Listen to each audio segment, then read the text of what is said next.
அரவிந்தோட அட்ரஸ்க்கு டெலிகிராம் அனுப்பியாச்சு. ஆனா இது வரைக்கும் பதில் எதுவும் வரலன்னு ராஜப்பா சொன்னான். ஐயோ இதுக்கெல்லாம் அந்த ராஜப்பா தான் வந்துட்டீங்களா? போராட்டம் ஆர்ப்பாட்டம் போனா போன இடம், வந்த இடம். இங்க யாராவது செத்தா கூட தெரியப்படுத்த முடியாது போல இருக்கு.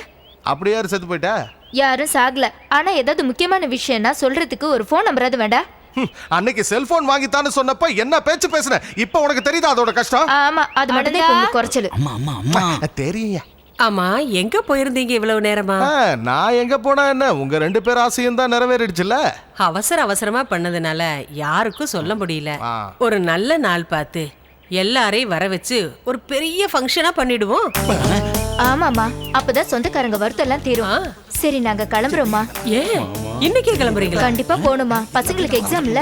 சரி, நான் போய் பசங்க சாப்பிடறதுக்கெல்லாம் எடுத்து வைக்கிறேன். என்ன மாமனும் மச்சானும் ரகசியம் பேசிட்டு இருக்கீங்க? நாங்க எப்படி கொண்டாடுறதுன்னு பேசிட்டு இருக்கோம். போதும் வாங்க போலாம். நீ கிளம்பு, நான் மச்சான் கூட கொஞ்சம் சீரியஸா பேசணும். நீ போ. என்ன சீரியஸான விஷயமா இருந்தாலும் அப்புறமா பேசிக்கலாம். கல்யாணம் ஆகி புது பொண்ணு கூட கொஞ்ச நேரம் கூட அவன் பேசல. வாங்க போலாம். போ. இங்க பாருங்க, சும்மா பேசிட்டு இருக்காம சீக்கிரம் கிளம்பி வாங்க. அரவிந்த் வர வரைக்கும் அதான் தந்தி கொடுத்துருக்கோம்ல. அரவிந்த் இதெல்லாம் தெரிஞ்சுக்கிறான். ஆனா இது அவன் டிராமான்னு நம்பலன்னா அவனுக்காக தானே இந்த பொண்ணையே நான் கல்யாணம்